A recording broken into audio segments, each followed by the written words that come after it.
We had a plan for retirement, a solid one.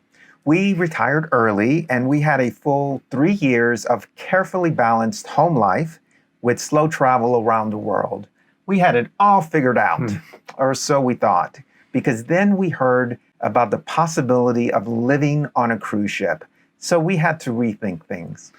Yeah, and at first we just laughed. I mean, we were independent travelers, we were slow travelers, and we identified as such. But we started looking at it, and ultimately we took the plunge. We actually bought a cabin on the residential cruise ship, the Villa Vie Odyssey, and it fundamentally changed our retirement plans, our outlook on how and why we travel. And today we want to share all that with you. It may tell you a little bit more about us, as well as give you ideas on potentially if it's for you. Our early retirement wasn't just a stroke of luck, of course. It was the result of many decades of careful planning, like it is for most folks. So what we did was we started out with pursuing higher education. We built solid careers, but most importantly of all, we saved. We saved as much as we could. And then we found a really good financial advisor who helped us build a really strong retirement portfolio. Yeah. And with that in place, of course, which you have to have if you're going to retire, or retire well at least, we kind of built out our ultimate retirement life. And for us, that was this combination of time at home in Washington, D.C., in our home that we loved and enjoyed so much, along with about half a year of what we call slow travel. And what slow travel is essentially going and kind of living places. So we didn't take commercial cruises or 1 or 2 week trips. We actually went to a destination, got an apartment, usually for a month or more at a time, and establish a routine, go to the grocery store, because our goal was to really immerse ourselves in where the culture and the place of wherever we are and really soak it up like locals. And what we often did was we would do like 2 or 3 trips a year, I would say, right? Yeah. And so that required really crafting some really good itineraries. Where in the world were we going to go? How long were we going to stay there? How were we going to get there? What Airbnb we were going to stay in? So it required a lot of thought for these itineraries. So part of it was fun, but it could get exhausting on occasion. Yeah, it could. And it was more work than we thought it would be. And a lot of times we would plan one thing and then try something else and go back and forth. So over time, where we really had a great experience over the years, there were cracks that appeared in this plan. And we're going to talk about some of those today. There was a catch to our original plan, and it was a pretty big one. We hadn't anticipated the exhaustion from all of the constant travel. I mean, the constant packing and unpacking, catching flights, navigating really unfamiliar airports. It was all starting to be pretty draining.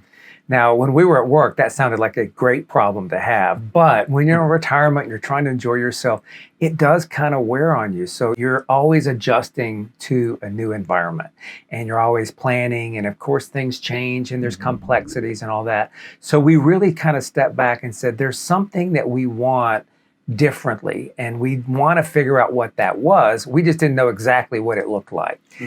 Yeah, I mean, the flights were a big one for us. They were exhausting. I mean, we were constantly flying to Europe or Asia. These are like 8, 10, 12-hour flights. Longer. Or longer. Yeah. We won't even talk about Australia. That was a killer. So that was exhausting. Yeah. In addition, the Airbnbs. Airbnbs were inconsistent. They were getting more expensive. In the beginning, Airbnbs were pretty reasonable, and we're booking them for a month. So if they didn't work, that was kind of problematic. Also, just the complexity of planning all those Airbnbs, all those flights, all of these things that we were trying to coordinate. There was a lot of moving pieces. Yeah. Right. And then the cost, of course. And what we saw as time went on was that inflation was really starting to hit travel hard. Things started to get really, really expensive. And inflation was hitting the entire world. So the prices of Airbnbs, of food. Remember the time we went to London and we just had like a pizza And it was just incredibly expensive. We couldn't believe We it. couldn't believe it. So yeah, just for a meal, not a special meal, not anything, you're talking about $100 or more for just to eat. And so that adds up. I think it's important to let folks know that this really does happen when you decide to travel so much in retirement. Sometimes if you look at a lot of these videos, it looks just really romantic and fantastic, but it can be quite exhausting. So kind of learn from our experience. We're trying to be honest with you. Yeah, we can be. And it was awesome. Like all the trips we took, I would never not take them, but it comes with challenges. So we were really trying to step back and say that. Of course, we were also missing our friends and family so much because we were in whatever city we were in or place we were in, kind of alone. And we were only there for 4 to 8 weeks. So we never really built a community to kind of help us with missing the one we had back home. So all of these things kind of made it difficult in a lot of ways. And it seemed like it got more pronounced over time. I don't know if it started adding up on us or if it, like you said, it actually got worse on Airbnb, some other things. But all of that kind of started rolling over the top of us. And we knew we wanted to do something differently. We knew we needed to make a change. We loved the idea of exploring the world, but the constant travel was really starting to take its toll. That's when we learned, however, of the concept of residential cruising, of living on a cruise ship. It sounded really appealing, but we were skeptical at first. It seemed kind of out there and kind of risky too. Yeah, we were really intrigued by the idea, but we thought, wow, this, like he said, sounds a little crazy. Are we sure? Does this make any sense? But the more we researched it and kind of got underneath it, the more intrigued we were. And so we continued to research it. And really what we found is it is a startup and it's this community of people that want to explore and, of course, do the kind of things that we want to do, but with less complexity than we talked about a while ago, and with a sense of community that moves around the world. So the more we got into the details, the more intrigued we became. We even did a tour of the ship while it was in Belfast and during dry dock. And we loved what we saw. We knew there was a lot of potential there, and we wanted to explore more.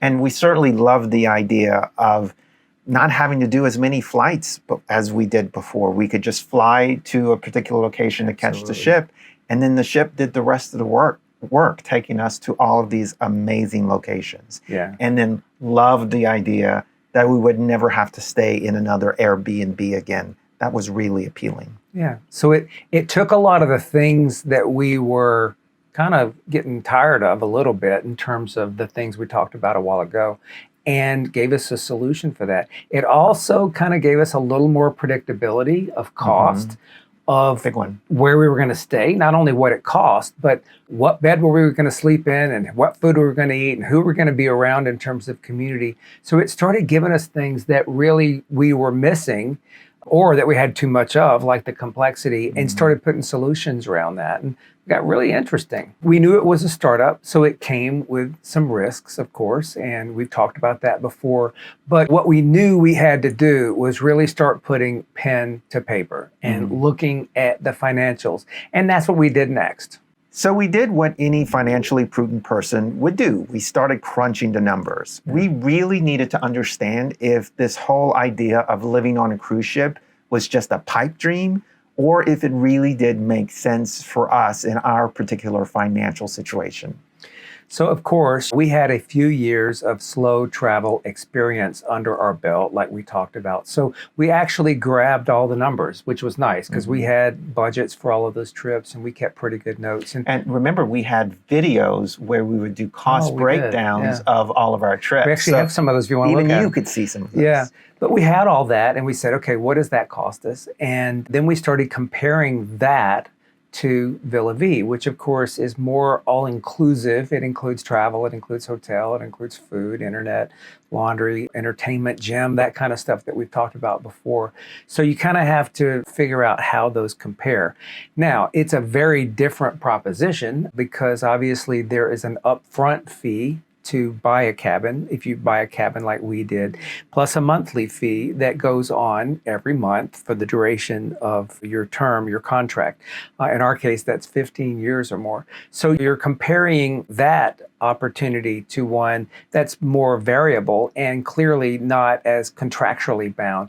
But when we started looking at it, it really started to appeal to us. Yeah, because the travel we did before didn't come cheap. And honestly, it ended up being more expensive than we had planned for, probably in part because of inflation and other things. Yeah. But with the cost of Airbnbs going up and flights, our trips started to get pretty expensive. And then also we started to take more cruises because we just love cruising.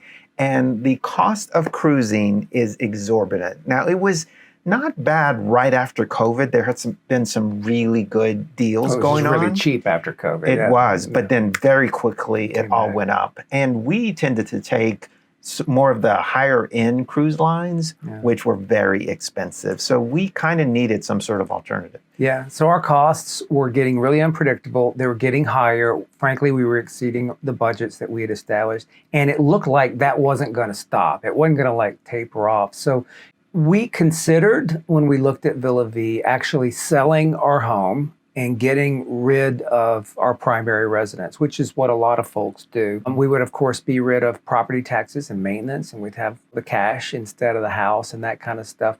We decided not to do that because we like having a home. We want to think about keeping that home kind of forever and aging in place and that kind of stuff. Because Villa Vie, at least the terms of our existing contract, is for 15 years. So after 15 years, we would love to go back to our home, and that's going to be waiting for us when we do that.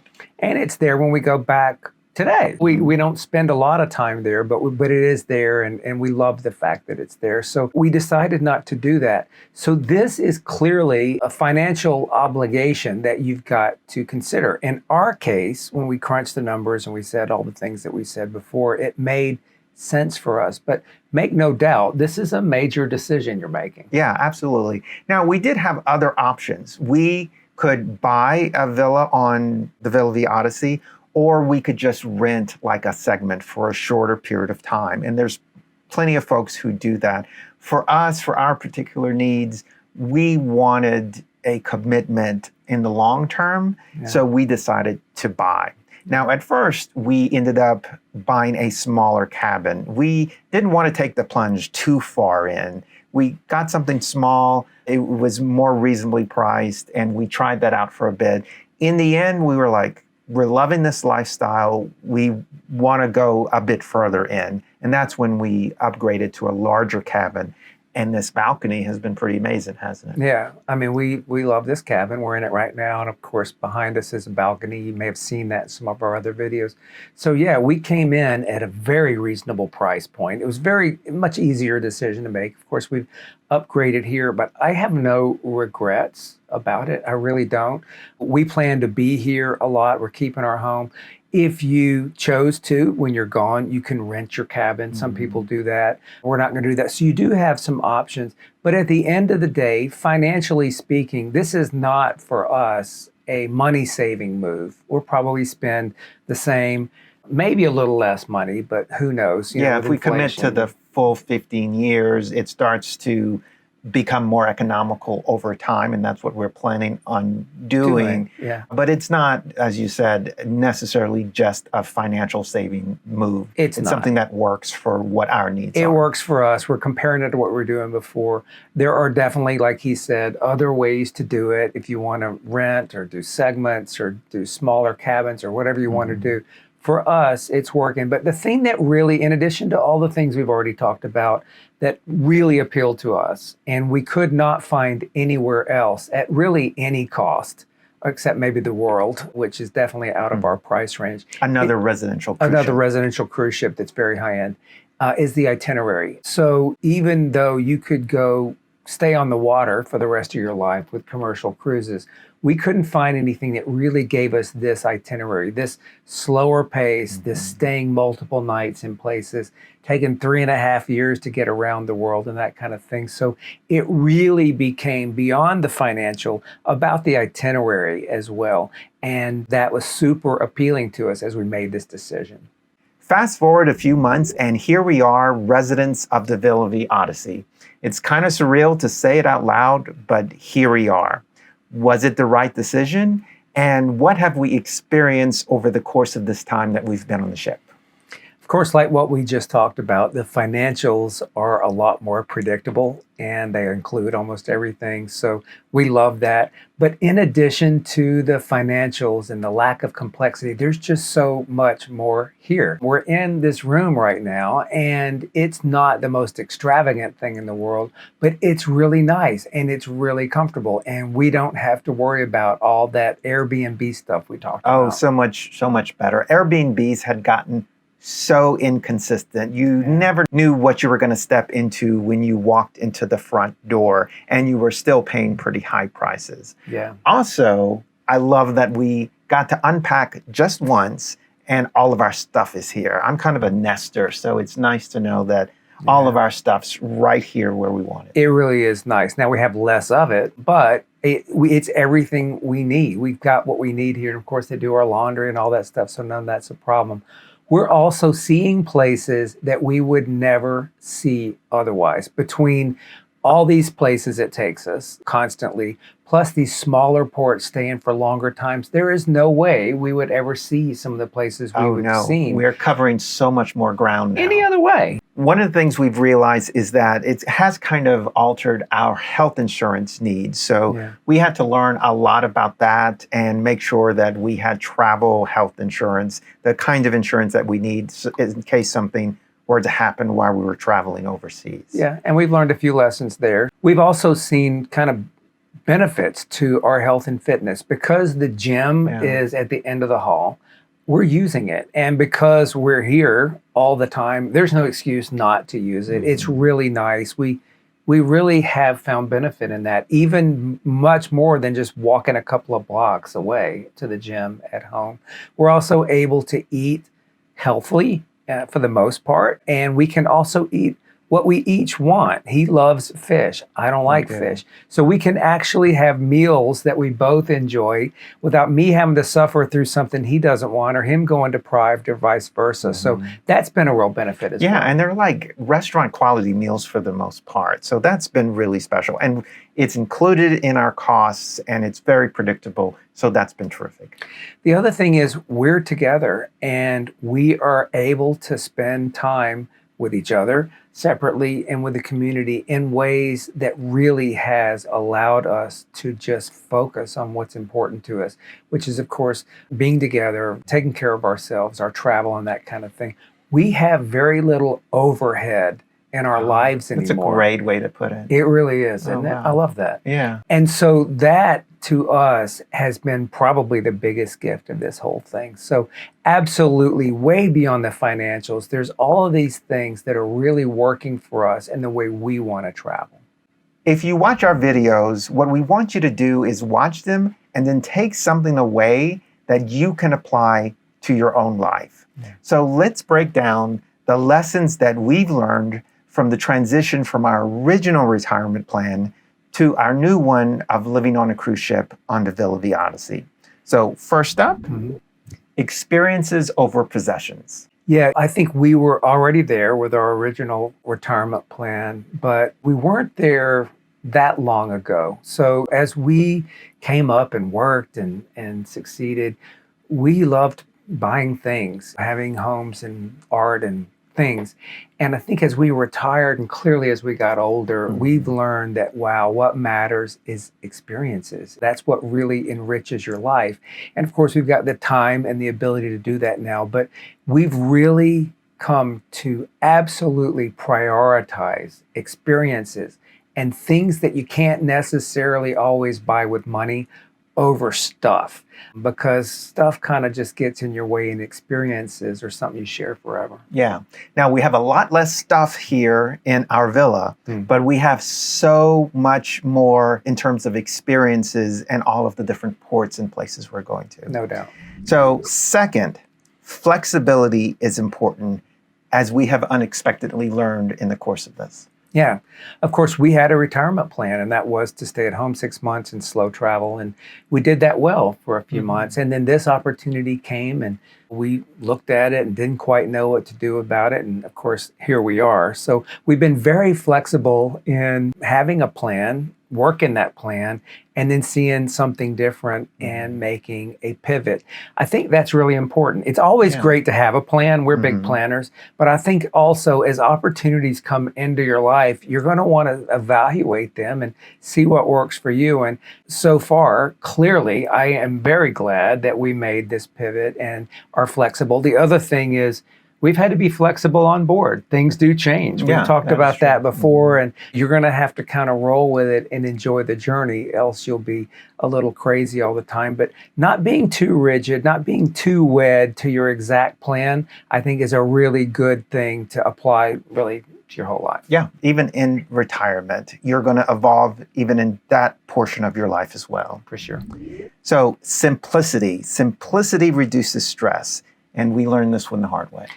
We did. Now, we are wired to have things in order. So things like travel planning and missed connections at airports and Airbnbs that cancel and all of that kind of stuff, even just navigating a new airport in a new language or trying to get a cab at 11 p.m. in the middle of the desert, are all things that bring with them a lot of challenges. And what we found was, even though we so enjoyed our travel, it came with a lot of stress. And as we've reduced that stress and we come home pretty much to this room most of the time, we know we're eating all those things that we've talked about, it's really lowered our need to think about that, which really gives us more time to do the things that we want to do, or just a clear mind to do whatever else it is we want to do. So I'm all about simplicity, especially as we get older. And travel these days is getting more and more and more difficult. And this has really calmed that for us. I think it's great. Yeah. And speaking of simplicity, financial predictability brings peace of mind as well. Absolutely. I mean, if somebody could say you would have almost no idea what you're going to pay for this versus you kind of know almost exactly what you're going to pay for this, and you could make that decision and feel good about it, what would you want to do? You'd probably want that predictability. So yeah, as much as we could afford a $100 pizza in London, it made me and you crazy. We're just wired that way. Now, everything's a big check, one big check a month for this, but that predictability really lets us kind of quit thinking about small stuff and really enjoy it, with the ability to plan whatever we want to do beyond the big check is one thing, but most of the stuff that we do is all covered, and we love that. Yeah, and speaking of predictability, not just in terms of cost, but in terms of what we're going to do as well. Do you remember the amount of time it used to take us to decide on where we were going to go for dinner that night? Yeah. And then now we have the predictability of it's probably going to be on the ship. Or maybe, if we're in the mood for it, we'll find a nice restaurant in port. But that's when we want to, not when we have to. Right. See, what always gave us stress was not only just the cost sometimes, but all we were wanting to do was eat. We didn't necessarily want to cook. So that, to me, is such a nice to have. It's so nice. Yeah. Speaking of eating right, health is a priority, not an afterthought, even if it's hard when you live on a cruise ship. And as you're getting older. Sure. When you live on a cruise ship, there's a lot of food around. There's a lot of relaxation opportunities. There's, of course, drinks and other things that you can indulge in. You have to really make that a priority. And we really, really believe that. And some days it's harder than others, but we kind of hold each other accountable to getting in the gym, getting in our steps, watching what we eat, trying to do it with balance, because life doesn't mean much if you don't have a healthy life. We've talked about that before. And prioritizing that for each other, with each other, has been a big deal, especially if you're younger. Do it then, because when you get our age, you're going to really be glad you did. Yeah. And not just healthy physically, but also healthy mentally and socially. Yeah. Community matters. And we discovered this kind of organically, and it kind of surprised us a bit as we lived on the cruise ship after a while. Yeah, it's this community is here, and there's all kind of different elements to the community. So people find their tribe. You're not hanging out with everybody all the time. I mean, this is a normal community, so you find your people. But it's nice, even though we really miss our family and friends back home a lot. It's nice to have connections to them as we can with technology and other ways, and going home when we can. But having people here that we really have all this common experience with gives us relationships and experiences and people that invest in us and we invest in them, to your point, for our mental well-being and our mental health, and that's important. Yeah, and it's a very diverse community as well. I mean, we have doctors and lawyers, a Nobel Prize winner, an astronaut, and then just good people who worked really hard all of their lives. So just a diverse community of people you can really learn from, and it's really terrific. Next up, redefine your definition of home. Yeah, this one's interesting. So home's really important to us. We've always been very attached to our homes. And we've always lived places that we've loved, or we didn't live there anymore. So home is a very important thing to us. And when you're on the road, like slow traveling, home was always back in DC in our case. We were trying to live like locals, but it never felt like home because it was a couple of months. We didn't have community and all the things we just talked about. But what we have found is home can be a cruise ship in our case. We do have community. Right? Really, we do have the predictability. We do have our stuff and our way of living and being here. And so as much as we love going back to DC as our primary home, we really do think of this as a home, not just a trip. And that really brings with it a lot of benefits and a lot of value, I think. Yeah. And the last one, and maybe arguably the most important one, don't be afraid to take a leap of faith. Yeah, that's something that I learned later in life. I think you've been better at it than I have for much of your life. But yeah, we decided to do this. And we did this in spite of a lot of challenges, in spite of it being a startup, in spite of it fundamentally pivoting our retirement plans in a totally different direction and at some cost. There are things that I miss about some of our old life. We've talked about that before, but I wouldn't do it any differently. And it's not just the financial piece that we've talked about, it's the lifestyle change. It's what it costs you. So I'm so glad we did this. And we very much see this as something that's working for us. We understand the reality of the risks and things that could happen down the road. But if I had a mulligan, they're going to let us know in the comments. They will let us know in the comments. But if I had a mulligan, I wouldn't do it over. I would do what we've done. And I think I really mean that. I'm not just rationalizing that. Don't you? Yeah, absolutely. Yeah. So there you have it. Our retirement completely rewritten. It wasn't the retirement plan we started out with, but it is now the life we love. So what do you think? Is residential cruising for you? Did we make the right call? Did we not? We would love to hear your thoughts in the comments. Please let us know what you think. Of course, also remember to like and subscribe. And thank you so much for sharing this journey with us. We love having you here, and we look forward to seeing you next time.